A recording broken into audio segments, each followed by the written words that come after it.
Your Partner in Success Radio is a free business podcast with host Denise Griffitts. It's all about great stories, conversation, and context to help you move your business and life forward with actionable tips and advice from her guest experts. To listen and subscribe, just find us on iTunes, Google Play, or wherever you consume your podcasts. Good morning and welcome back to Your Partner in Success Radio. I am your host, Denise Griffitts, and my guest today on Your Partner in Success Radio is Steffani LeFevour. And I think I said that right. I'll ask her in a minute. You did. Oh, good. She is a soul strategist, best-selling author, and unapologetic advocate for women living their truth. And we're going to go deep into that. So with a no-fluff approach to personal growth, Steffani helps women stop settling and start creating lives that actually feel like them. And this show today is sponsored by Christina Wise, and that's Krisstina Wise. Christina is a passionate person about helping high-income entrepreneurs transform business income into real personal wealth and sustainable, write that down, sustainable passive income. She is the host of the Wealthy podcast and the author of Falling for Money. And you can dive into her teachings and insights on her YouTube channel at YouTube Christina Wise. Go check it out. Your future self will thank you. So our topic today, and this is important, when your soul speaks, listen and create a life you love with Steffani LeFevour. She is the #1 international best-selling author of, I love this title, You Are a Badass Mom, and I'm going to get her to tell us about that. It's a very powerful book that's sitting on my desk as we speak, and I have read it 2.5 to 3 times, and I will continue to read it. It's that powerful. So with over 2 decades of experience, she has guided thousands of women to ditch perfection, own their stories, and step fully into their power without burning their lives to the ground in the process. And I had to think about, did I really want to say that? But yeah, I did. You don't need to burn your life to the ground because you're trying to be something you're really not. So whether it's embracing radical self-acceptance, healing emotional wounds, or manifesting with clarity and courage, Steffani shows up as the mentor who meets you exactly where you are, and she walks with you toward who you are truly meant to become. Steffani, good morning. I'm so glad to have you here, and thank you for sending me your amazing book. We were talking about it in the green room just a little bit. As far as I'm concerned, it belongs in every entrepreneurial library, and there's so much wisdom in these pages that goes far beyond parenting. So tell me about you. Thank you so much for saying that. It means more to me than you know that this book is out there and helping any women transform their lives. This is why I'm here on this planet. It's my deepest passion. Tell us and why you wrote it isn't this about book. parenting. It's not. It's so much more, like you said, and because parenting is an inner game.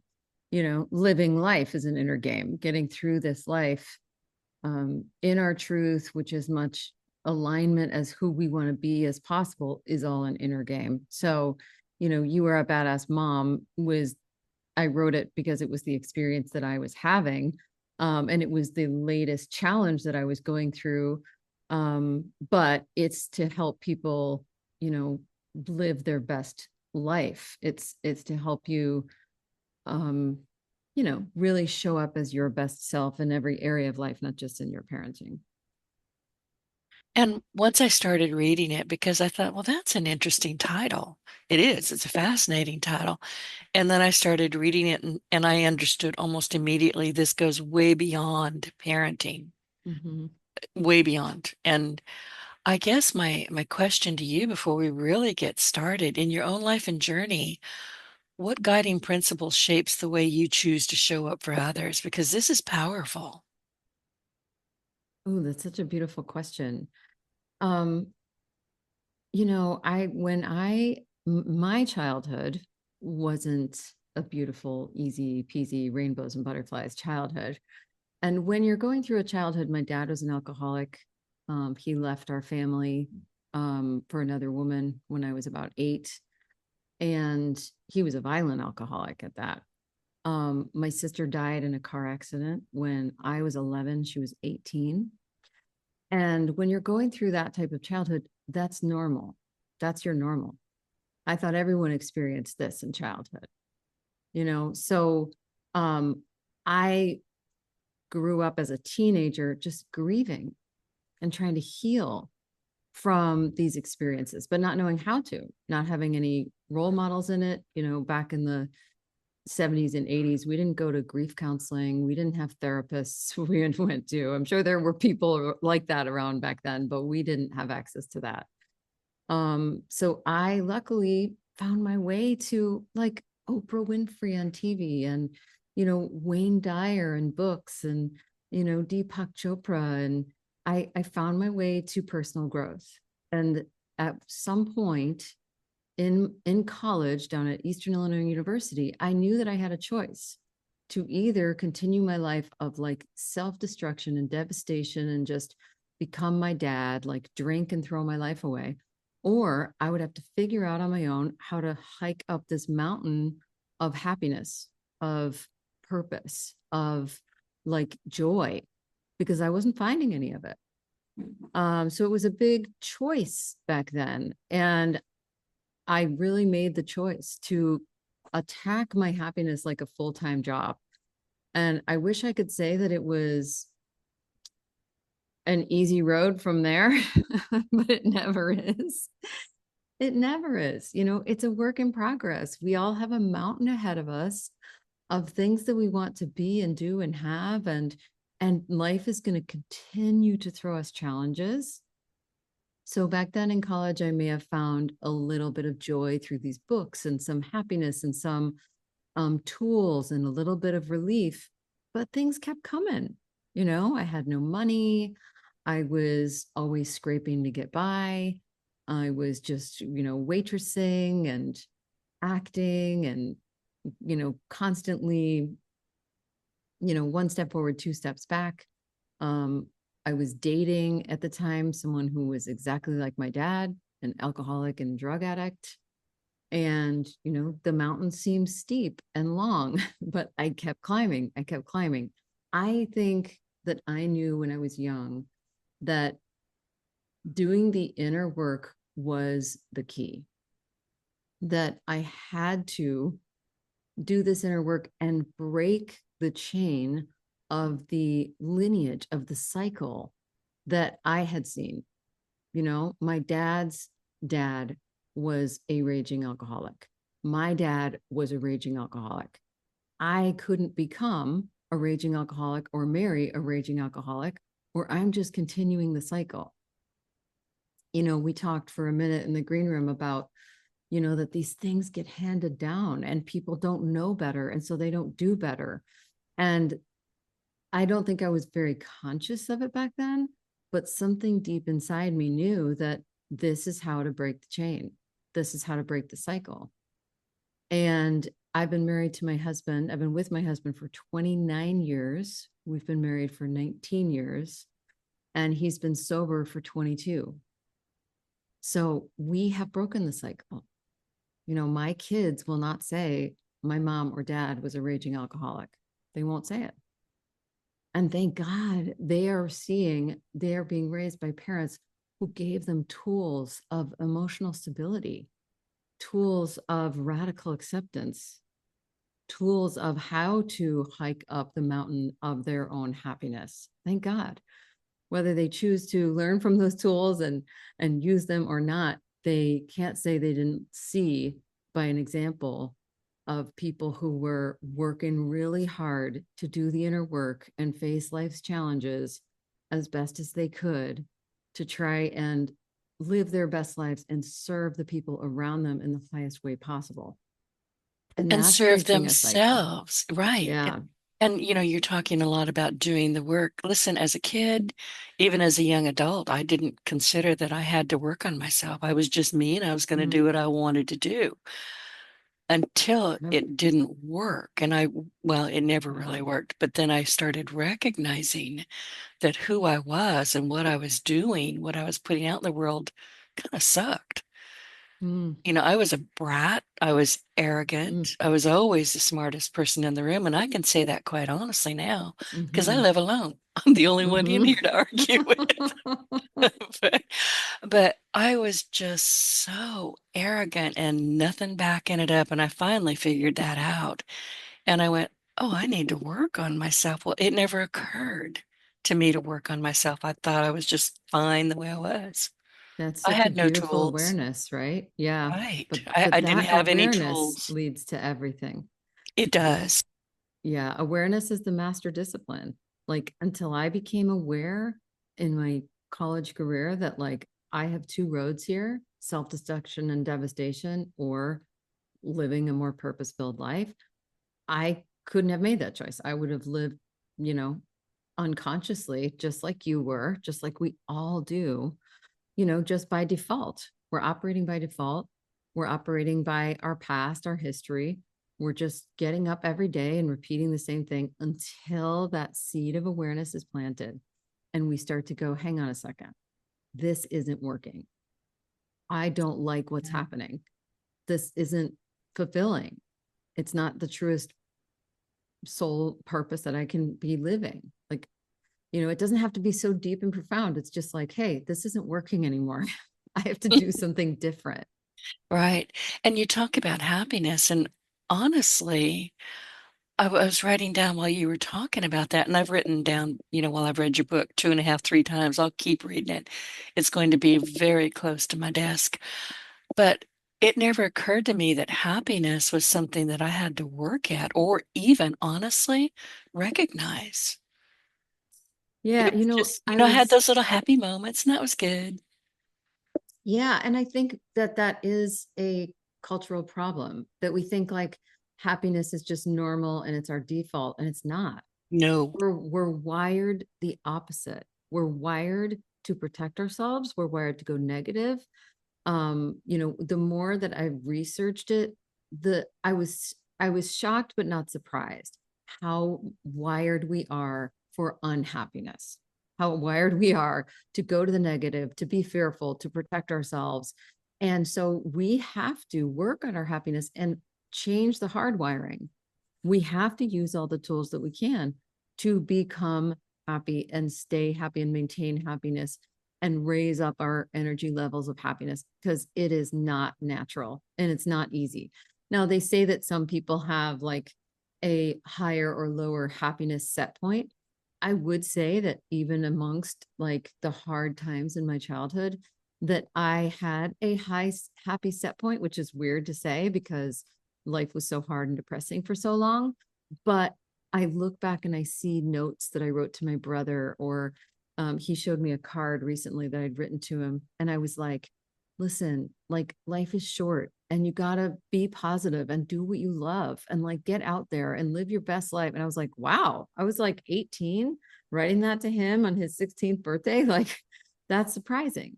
So I think I have a soul assignment, is what I call it, a soul assignment to dig into happiness, to look into happiness, to find my way up the mountain of my own happiness. So I think it's a soul assignment for me. And I do think that I have a high happy set point, because now I am annoyingly happy, annoyingly positive. Like it drives people crazy and I'm unapologetic about it. I don't care. as I'm you living my should. life for me. Yeah, exactly.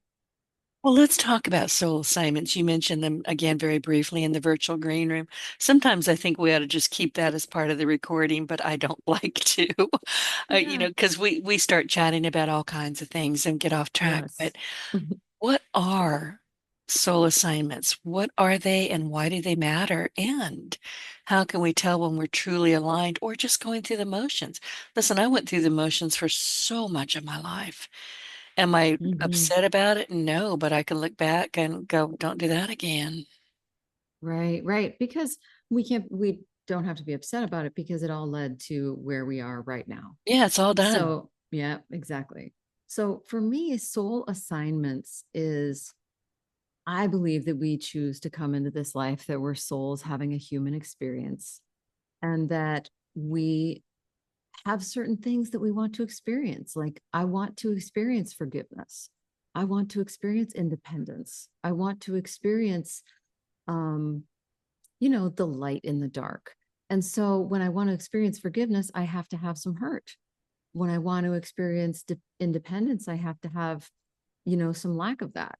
When I want to experience light, I have to see the darkness. So we have, as souls, some things that we really want to experience. And we choose our parents, we choose our siblings, the closest people in our lives, our husbands, our children, our best friends. We choose these big experiences that happen to us, like maybe where we live, like maybe having a podcast, a job we have, being an author, like some of these big things. Like I've been into soul assignment work for a long time, so I know what my soul assignments are. I know I had a soul assignment to have an alcoholic father. I know I have a soul assignment to lose my sister when I was young. I know I had a soul assignment to be with my husband.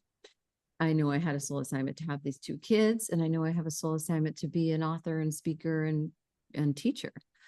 And among some other things, I have a lot of really positive soul assignments, but a lot of very hard, challenging soul assignments. And for me, when I look at these as a soul assignment, it helps me do a couple things.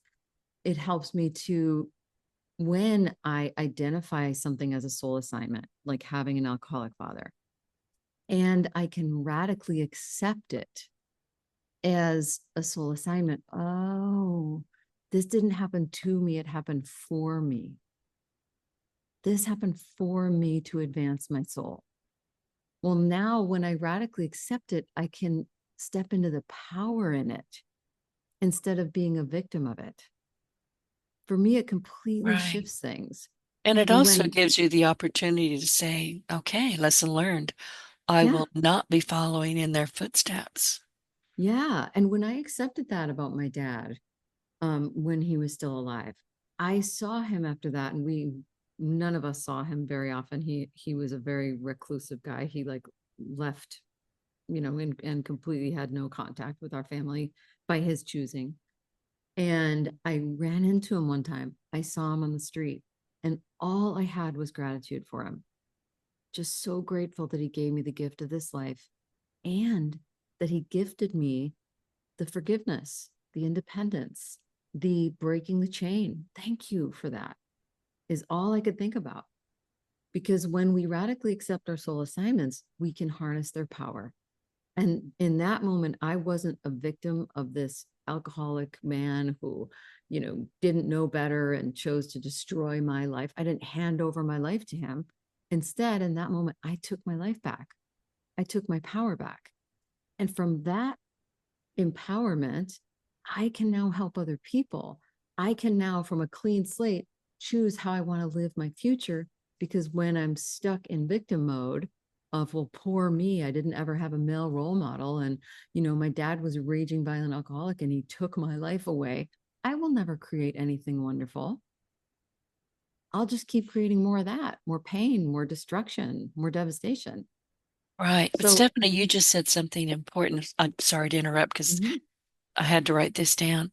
You said something about he didn't choose, or he did choose. You'll have to repeat it for me, to destroy your life, but he didn't, did he? He didn't know any better. No, because the beautiful thing about self-awareness, like you tapped into when you had your little mini awakening, or what I'm calling a mini awakening, when you were like, no, this it's isn't daily. working. Every day. Daily. I stay daily on mini top awakening. of it. Yeah.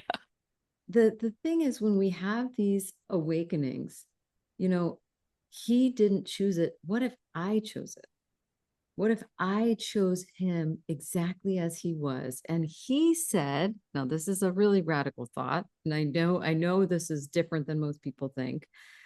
But if we chose to come down in this life, and I said to him, hey, let's go down and let's do this life together, and you can be my dad and I'll be your daughter, and let's do it. And I said, I want to learn about forgiveness and independence and love and light and leading and teaching people about soul assignments. And he said, I'll come help you do that.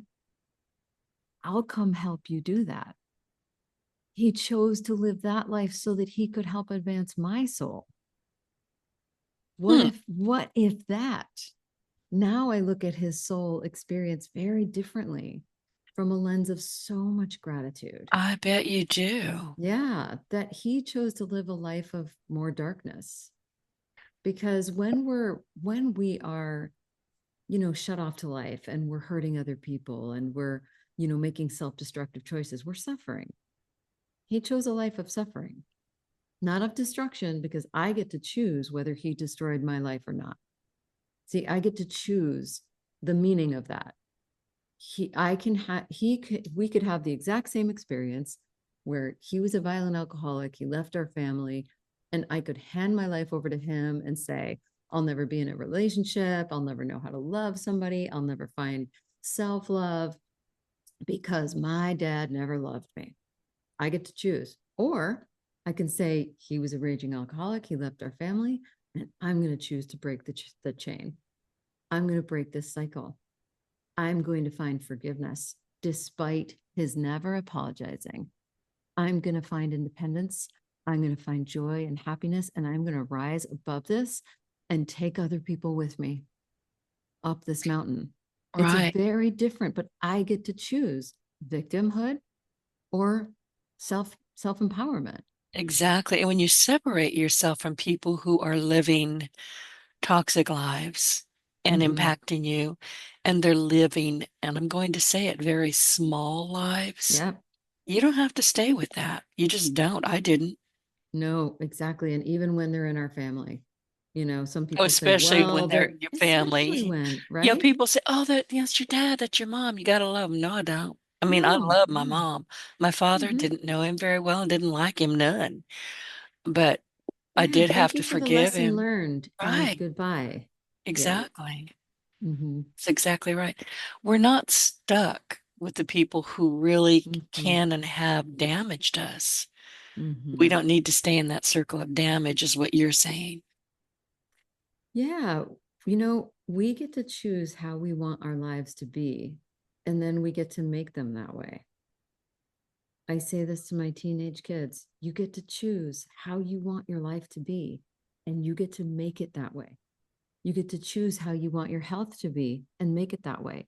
You get to choose how you want your relationships to be and make it that way. You get to choose what you want your career to be and make it that way. Period. And this is daily. This is not, oh, I'm going to have a talk with Mm-hmm. myself on New Year's Day and set my, all of these Right. things. This is daily, It's habitual. It's right? daily. It's a Along with forever gratitude. constant. Mm-hmm. Exactly. And positivity, which, for a lot of people, for me, it was difficult for the longest kind of time because we all were born with that fight or flight, all of us. And Mm-hmm. that's part of our biological DNA, I guess. I'm not even sure if that's correct. But you have a refreshingly grounded take on manifesting. And you mentioned Wayne Dyer, at Mm-hmm. the top of the show. I just started listening to him again. I hadn't listened to him in a long time. And something somewhere, probably reading your book, had me going, huh, I know he's gone. And, I have everything on Audible, but I've been listening to other things. And I started listening again saying, why did I stop?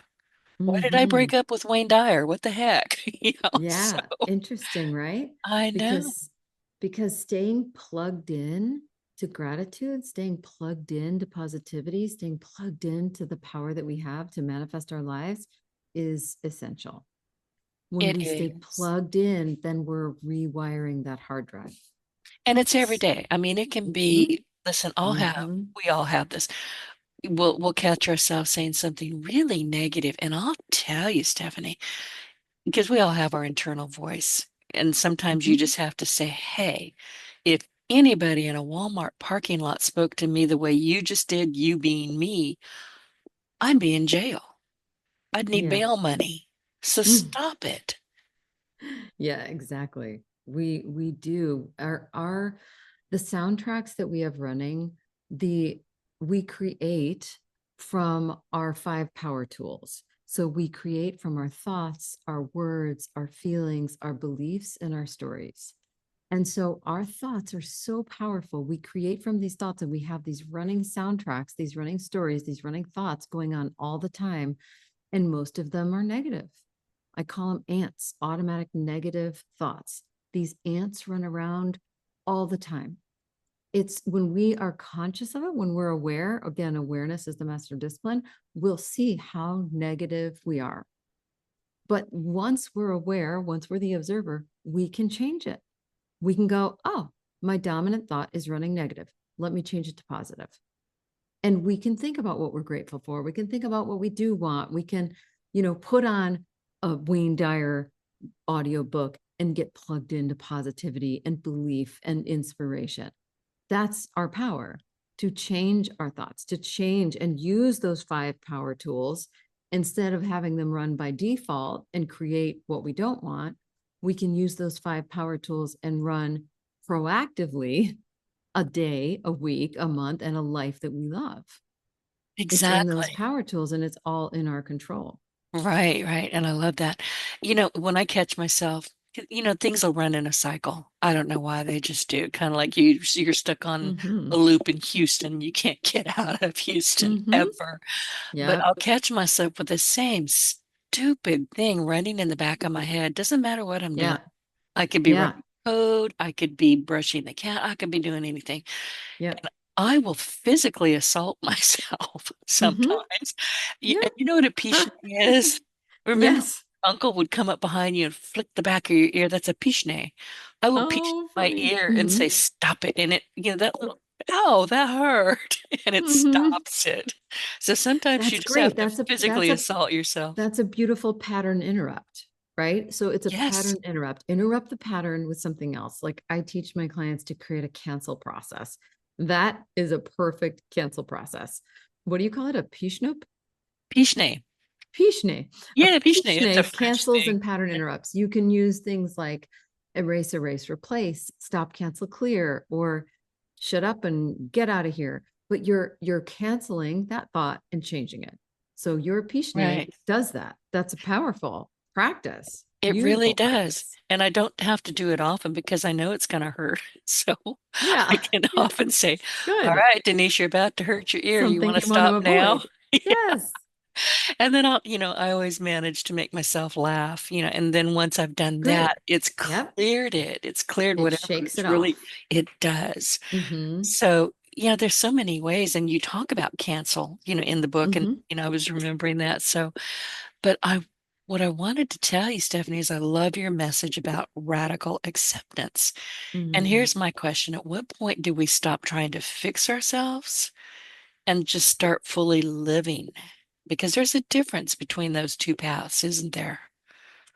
Yeah, well, the key to stopping fixing yourself is radically accepting you exactly as you are, right? Right. And radically accepting other people exactly as they are. So radical acceptance, it's such a big experience. And, if people think it's like something so out of reach for them, but it just comes to getting present in this moment and accepting all that is. Like we accept that there's this table in front of us. We accept that there are these clothes on our bodies, and yet we can't accept that we have wrinkles on our skin, or that we have this torrid past history, or that we had trauma, or that our parents didn't have the tools that they needed to raise us right. Like we need to accept everything, because on the road of radical acceptance comes a lot more peace and joy. And I think we're almost more afraid of the peace and joy that we'll find by accepting ourselves and everyone around us than we are of our darkness and of our, past and of our trauma. We're We more get afraid. comfortable. We do. We Yeah, get we're comfortable being cranky. we're so comfortable in the complaint, in the challenge, in the negativity, in the fear. We're so comfortable that that's why we go back to it. So I explain it a lot like there's this path in the woods that we've gone down many, many times. So that path is very worn and comfortable and easy, but it takes us to a clearing that we don't want to be. Right. Just like you said, well, I realized it wasn't working for me anymore. I don't want to go to that one clearing. Well, then we have to create a new path, and the new path takes work. We got to bring a pickaxe and a, shovel, and we got to clear some of the trail, and and of course we're going to get tired, and we're going to go back on the old path. But the old path, it's so worn and comfortable and easy, but it does not lead to the clearing, which is what we want. more peace, more joy, more Right. ease, more flow, more connection, more moments that light us up about our day. The more moments, I call them soul happy moments, that we can find in our day, the better day we had. And we never know when is our last day. So We why not don't. live as many good days as we possibly can? Fill them up with as many soul happy moments as we can. And soul happy moments are not, you know, party, hardy, rock and roll, big things, jumping out of airplanes. Soul happy moments are like a walk in nature, a talk with a friend, like that perfect cup of coffee on the back porch with your eyes closed, listening to the birds for a minute. Those are all soul happy moments, that really Right. connect us to why we're here and let us have a great day. And if you write those down and people are going to say, oh, I don't want to journal. I don't want to journal, partly because Mm-hmm. I don't want anybody ever reading my true thoughts about Mm-hmm. anything, which is, not, well, maybe it's a little bit true, but I will take notes all day long, Mm-hmm. talking about the birds. I Yeah, have bird cool. feeders all over out there and I'll Mm-hmm. hear them. And I've got my whole back of my house is all windows, and I will race to those windows and go, ooh, because I don't want to open the door because they'll scatter. But I'm Mm-hmm. watching them and my cats are watching them. Mm-hmm. And yeah, it's like this giant zoo for us. We can see what's going on. Beautiful. And I'll write that down. Then I'll write down, I had a terrific conversation with Steffani today. That Mm-hmm. that all goes at the end of the day. I Mm-hmm. write them all down on a notepad and I date them because I learned a long, long time ago. I used to carry a day book around with me and it just a single sentence, blah, blah, blah, this date, this month, single sentence, and I'm right back there, Mm-hmm. right back Isn't that there. that's such a beautiful practice, Denise? Such a It beautiful practice. works. Yeah, So if I you think you're do. unhappy all day, Yeah. write it down. Because here's the key to that. So I do every night my soul happy moments of the day and I write them down. And it's called the reticular activator system in your brain. When you Mm, write down these great moments, call them what you're grateful for, call them soul happy moments, call them, moments, whatever, you're going to be looking for them the next day. And so, just like when you look for the negative, you're going to find more negative. When you talk about the negative waiter who, took your order at dinner last night, you're going to probably get another negative waiter tomorrow. The same happens for the positive. When you bypass the negative waiter and you go, that hostess had the biggest smile and she was so gracious and she was so sweet, you're going to get another sweet hostess and probably waiter. So when we focus on the good, we create more good. When we focus on what we're grateful for, we're looking for it all day. So the moments at the end of the night that you were present and beautiful and grateful for, you're going to find more of them the next day. It's a absolutely. powerful practice. It is. Really. And I didn't even know there was a name for it. I've just started doing it.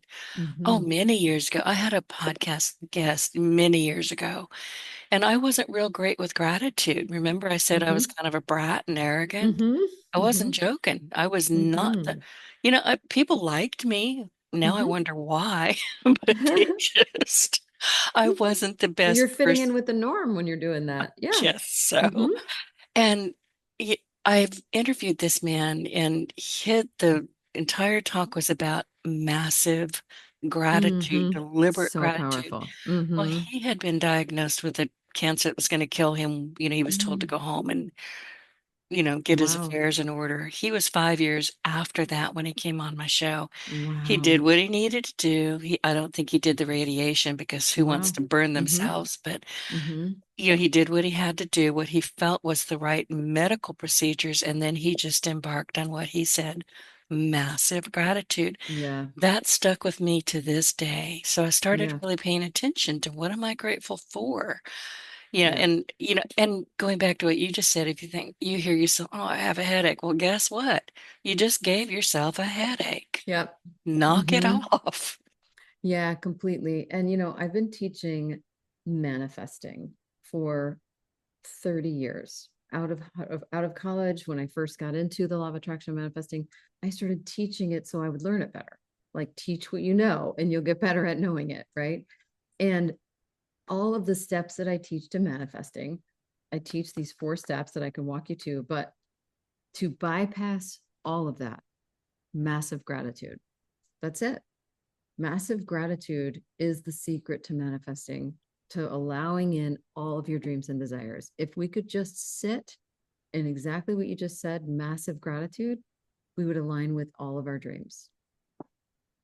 I had to learn it, which is embarrassing, but I did learn it. Oh, we all do. We Yeah, all do. yeah, I thought it was just natural for some people. It's not, No, it is apparently. not. It is so normal and so socially acceptable to be sitting in the comfort of that old path, of the Mm-mm. negative, of the worrying, of the fear, of the complaining, We do it so much. It's more socially acceptable to complain than to be happy. People will look I at you like you have two know. heads when you're expressing joy and gratitude for your life, I know. until you come out of the closet with it, so to speak, and you create it as your normal. Like, I'm very out of the closet with it. People know that I have a complaint-free zone. You can complain to me, but we're going to focus on solutions. You can say what is wrong, but we are going to shift it to what you want and what you're grateful for. So that's my life now, but it wasn't always. And I could see No, myself pulled between these two worlds of you like, and me do I both. want to be accepted? And do I want to be, like fit in? Or do I want to be, the wild one who's positive, outrageously positive and happy? I'm See, going to I go didn't for the have that. wild one. Yeah, I didn't have that moment of clarity ever. I just understood at gut level as soon as I Hmm. grew up a little bit that it wasn't working and I wasn't happy. Yeah.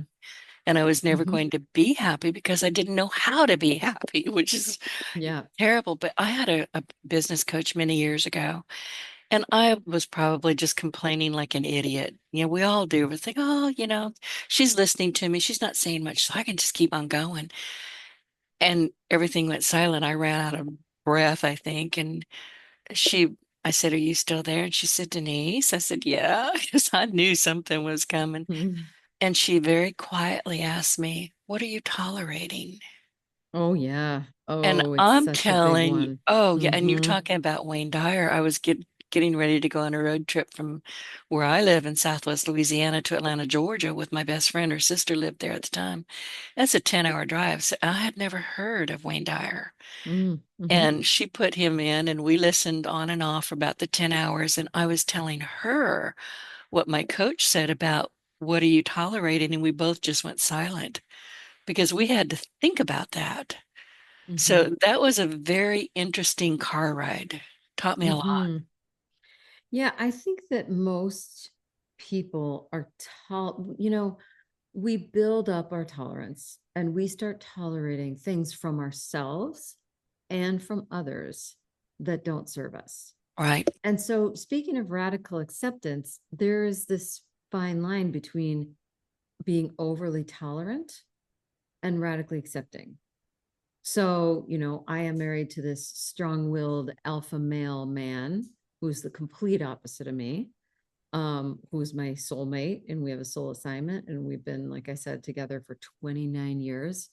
And he's so radically different. And he's wired negative and he has this big energy and it serves him in so, so, so many ways. But I can be really overly tolerant of behavior from him. He can be very curmudgeon and loud and, explosive and get really negative. And because I do all the inner work, I can be so tolerant to a point where it doesn't serve us. It doesn't serve me and it doesn't serve him and it doesn't serve us. So I have to look at what am I tolerating? When we start tolerating treatment from other people, when we start tolerating patterns and habits in ourselves that don't serve us, we have to balance that out. We can radically accept to a point, and then we need the boundaries in place to keep us safe and sane. Oh, Like, absolutely. I can be overly tolerant of behavior of myself, of eating too much sugar and not working out and doing all these things that don't serve me. Oh, I'm just doing the inner work and I'm very tolerant. Look how tolerant I am. That doesn't serve me.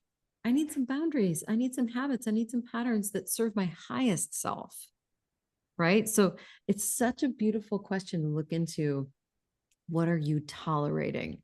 It is such a great shift Oh, because what I we're I went tolerating, silent. I mean, yeah. it really had me saying, "Oh, what the Mhm. heck?" And to this day, this was probably 15 or more years ago, I still ask myself, Steffani, every day, Denise, what are you tolerating? Yeah. And you know who's the worst offender? Take a guess. Yeah. So You. me, Mm-hmm. You yourself. Yeah. because I let myself get by with way too much stuff. Yeah. We tolerate too much that doesn't serve our greatest good. So what am I tolerating that doesn't serve my greatest good? That doesn't serve my highest and best self? That should be the completion of the sentence, There you go. And I just wrote that down. yeah. Like, and what am I tolerating within my relationship that doesn't serve my best relationship? What am I tolerating within my relationship with my children that doesn't serve the best in us? Right. Right. So, Yeah. yeah. So within myself and other people, what am I tolerating within my job? What am I tolerating within my health and fitness that doesn't serve my best and highest self? That's so important because It we can is. get really good at tolerating and we can wear Yeah. it like a badge of honor. Oh, yeah. Like Yeah. so many women, my mother-in-law, who was a saint, she was so incredibly tolerant. She had 7 kids and was married to this wonderful man who in his younger days was very explosive, and she just everything just rolled off her back like a water on a duck, and it was gracious and amazing and probably too tolerating, you know like she didn't have enough boundaries, she didn't put herself first, she didn't do things that brought her joy enough, and got burnt out in the process, right? Because that's what happens when we just become overly tolerant. We build up resentment, we have patterns that don't serve us, we get overwhelmed, and we burn out. That's what tolerating does to us. And I'm so glad you said that. You reminded me of my mother-in-law, who was way smarter than her husband, way smarter. Mm-hmm. And I don't know if he knew it, but the rest of us did. And she just Mm. tolerated and Yeah. put up with him Mm-hmm. until she divorced his butt, and he never saw it come. Mm-hmm. And I was like, oh, go, you Yeah. go. Ooh, right. I didn't understand why they were married to start with. So Yeah. there's that. Interesting. But we're Mm-hmm. talking a lot about manifesting. And you say that it doesn't require fluff or forced positivity, which I'm glad to hear about. Listen, when I need to manifest anything, and I do all day long, I talk to my subconscious. When I'm going, Mm-hmm. because that's where everything is really kind of sitting there going, Denise, you already knew this. You just forgot Yeah. about it. And Mm-hmm. when I'm finally going to go to sleep at night, I'm not a big sleeper. It cuts into my reading time. But Yeah. sleeping is not one of my higher skills. So when I know that Mm-hmm. I'm just about to actually fall asleep, it can be 1 in the morning. It doesn't Mm-hmm. matter. I will say out loud, say my prayers, reiterate what I'm thankful for that day, gratitude. And then Mm-hmm. I will say to my subconscious, and I said, listen, I've got this issue with a piece of code. I can't work it out. It's driving me crazy. Can you give me an answer? Steffani, 318 rolls around and I'm awake because the answer landed in my head. And I turn Mm-hmm. on the lights and I write it down. And then I'm right Mm. back to gratitude. So I'm manifesting all the time.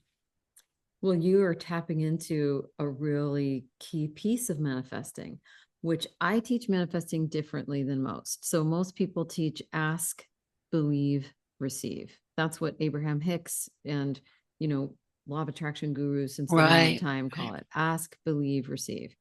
I change the ask to what you just said. So my 4 steps to manifesting, I'll just share it briefly, is step 1 is focus on the end result of what you do want.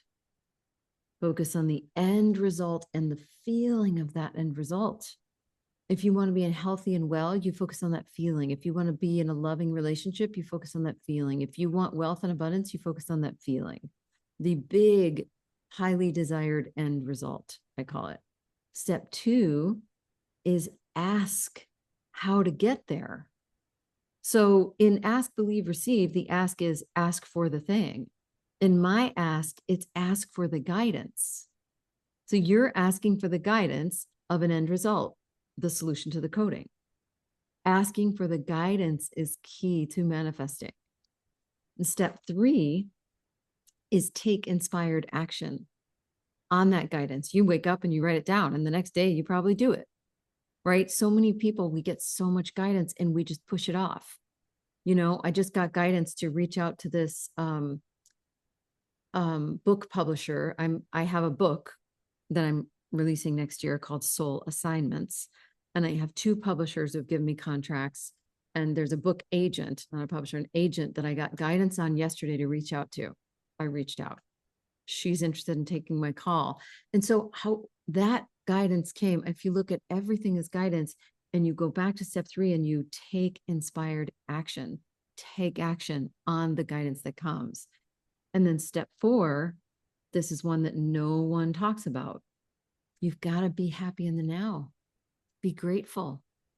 Be okay no matter what, with or without it. Because when you're grateful and happy in the present moment, that's how you allow it in.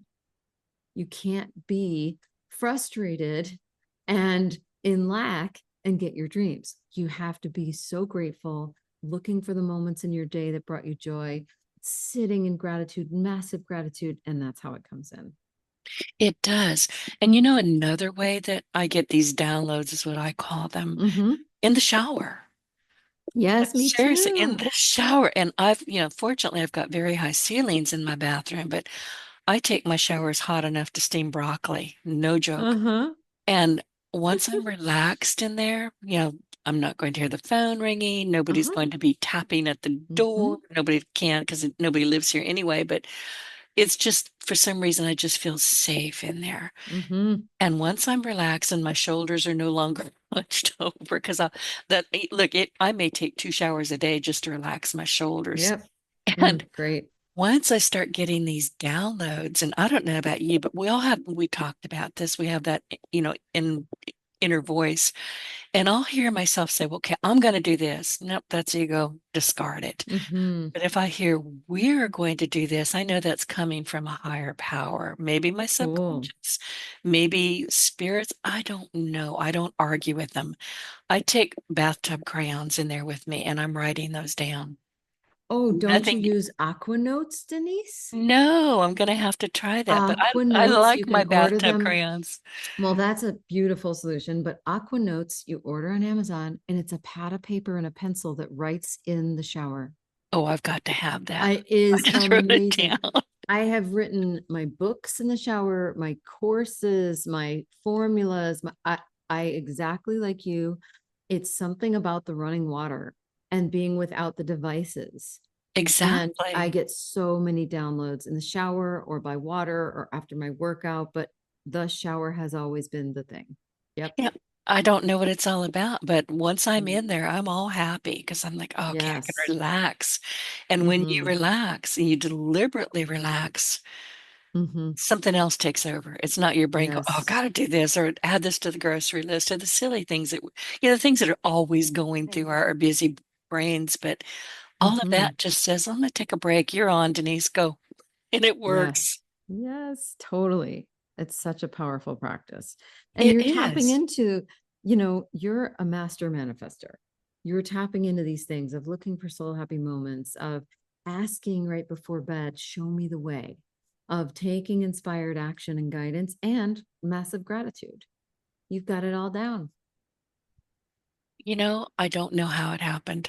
I really don't. I just think over time, going back to when I said, this is not who I want to be.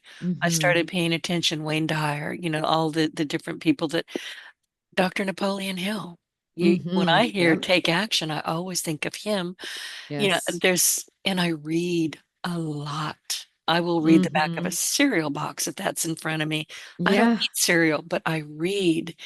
And because of that, I think I'm picking up so many different voices and so many different points of view that I can either accept or discard or put aside for later, but I'm Yeah. always learning something. Yeah, I think it happened because you opened yourself up to all of Yeah. these tools and all of this wisdom in such a powerful way, more than most, more than 99% of people. So It how is lucky. difficult for people, and I'm so glad you wrote this book because think, this is just me thinking off the top of my head, not always a good thing, but sometimes I think we get so busy in our day-to-day lives, particularly women. You're just so busy. You're taking care of the kids, the cats, the dog, the cars, because, your husband said, take it to the dealership or whatever is going to happen. We are very, very, very busy people and we're overburdened and we don't have time to say, okay, Denise, who are you? Yes. What do And who you you bring want to to the be. table? Right. Right. And, I'm never going to be satisfied 100% with who I am because there's so much more to learn. Yes, me too. Growth is such a big core value of mine, to grow and expand. And, I don't want to be the one who knows it all. I want to keep learning it all. Exactly. Getting unstuck and letting go of settling. And we've got about 10 more minutes. You say that settling can be sneaky. So how can women tell the difference between being content and staying stuck? And that's a tricky question, isn't it? Yeah, I mean, I think the key is awareness. We have to really tap into awareness. Beautiful question. What am I tolerating that is not aligned for my greatest good? And what do I want? The key to getting unstuck and not settling is allowing yourself to want. Because especially as women, we don't allow ourselves to want. I'm okay without that. I'm okay without that. I'm okay without that. I'll just be fine here. We get comfortable, tolerate, settle. And then we go, wait a minute. I always wanted to open a store. That woman opened a store. How come she got to open a store? I always wanted to write a book. Those women wrote books. Why do they get to write books? Right. And we get bitter and resentful because we didn't allow ourselves to want. So the key to what you just asked is to okay, keep have going. awareness, around those questions. What am I tolerating? What am I settling for? And what do I want? Because fuzzy targets don't get hit if we don't allow ourselves to dream. And for me, what we need to do as women is find the coaching community and accountability that we need. Because when I did one-on-one coaching with women, I would talk them into dreaming on a certain level. When I did group coaching with women, they encouraged each other to dream, and it exploded. When you see another woman say, I want to be an author, and I want to be an author by the end of this year, and I want to have a book on Amazon that's a bestseller in my category, you go, I am here for you. We're climbing this mountain together. Right. Let's do this. So you do it for someone else, and then you realize, wait, now I can do this. They might support me. I was running on a treadmill next to a woman just yesterday, and she said, I've got to finish this. Please keep running with me. I was done with my mile. I said, let's go. There's no way I was getting off that treadmill until she was done, right? She needed me. I could run 10 times farther because she needed that support. So when we have coaching, community, and accountability, we learn how to dream bigger. But I just encourage women at the basic to flex their dream muscle, to allow themselves to want. Look at your life in these three basic categories: in your health and fitness, in your relationships, and in your career, and write down what you want. That's a great place to start, because 99.9% of people have never even done that. They haven't don't be ashamed of documented. what you want. Yes, exactly. They haven't documented and created a target of what they want. I love that. Yeah, and it really makes a difference. Just like you said, when you write down your happy moments, you write down what you want, you're 300 times more likely to get it, because now you can start breaking it down into baby steps. Now you can start taking action toward it. Now you can start allowing yourself to possibly think that you are worthy and deserving of it. So I encourage women to dream really big, because when you have a big mountain dream, like I want to create a soul happy movement recognized around the world, helping women lead their happiest, healthiest life. If I want a soul happy movement and I break that down and I go, well, I want to create a post on social media. Well, now the post on social media seems like nothing, because I have this big, big desire of creating a soul happy movement. But if all I'm doing is facing myself with creating a post on social media and I'm terrified of it, I'm making that bigger than me. So write down your big dreams. Allow yourself to dream and to want. Know that if it's available for anyone else, it's available also for you, so that you can get unstuck and you can stop settling. Your life doesn't have to be simple. We don't have to be martyrs and just say, I just want to raise my kids and I just want to like sort of not put myself out there. I'm okay with this level of income and this level of fitness. I'm okay gaining 20 pounds a year in my, menopausal days. And I'm okay with, no, don't settle. Challenge yourself to be and do and have everything you want in this life, in your health and fitness, in your relationships, in your career and finances. If you want it, you can have it. You get to decide how you want your life to be, and then you get to make it that way. But You you know what have I'm to allow it hearing? first. You do. You know what I'm hearing you say? Don't hide behind imposter syndrome. Yeah, imposter syndrome, it's such a funny buzzword for people. Like, We all have it. I yeah, have we it. all have it. I mean, I've written 2 books and I'm like, I don't know, am I an author? Do I have enough? Like, are people interested in what I have to say? That's imposter syndrome, right? But I had this bad childhood, and so why would anyone listen to me? I think imposter syndrome is all our fears. It's playing small. Exactly. Yeah. Exactly. And it took the longest. This podcast is 17 and a half years old. Seriously, it's old enough to drive. Mm-hmm. Next year Mm-hmm. it can vote. It's scary, but people will say, "Oh my God, Denise, you're such an expert." And I instantly go, no, no, Right? but I am. Right. I am a Well, I have a subject matter solution. expert. I have a solution for that too. I teach in my inner circle. So I have different courses. And when people graduate from my courses, they have an opportunity to join my inner circle, which is like continued coaching with me. And in my inner circle, I teach identity first manifesting, Ooh, identifying as the podcaster, as the entrepreneur, as the fit woman, as the woman in the connected, loving relationship, as the author, like identifying as it first. Because until we do that, we're letting imposter syndrome run the show. And just like I didn't identify as an athletic person. I identified as like a weakling, as like a musical theater girl, not as an athlete. And I was an athlete. I did half Ironmans. I did marathons. I played many different sports. People would say that I'm the most athletic person they know. And I wasn't identifying as an athletic person until I decided to. Most other people see us as something before we see it for ourselves.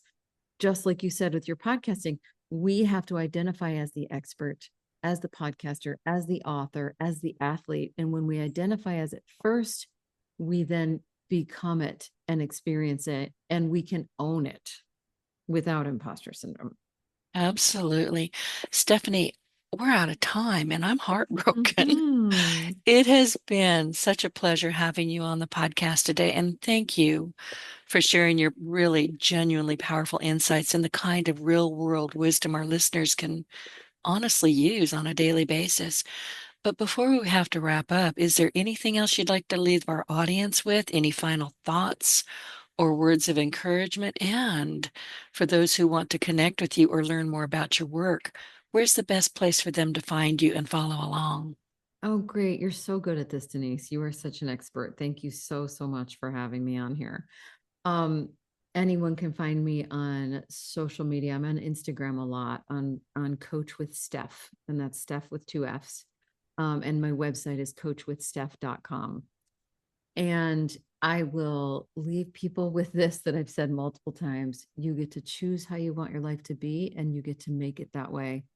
When we get out of our own way and we do the inner work, there are infinite possibilities. Anything is possible. The catalog of the universe is open, and we can lead the most truth-filled, purpose-filled, and just fulfilling lives possible when we do the inner work and let ourselves. The catalog of the universe is open. Mm-hmm. Oh my. Okay, that went on my whiteboard, or it will as soon as we're done here. Well, listen, thank you everyone for joining us on today's conversation with Steffani LeFevour. I can do it. Mm-hmm.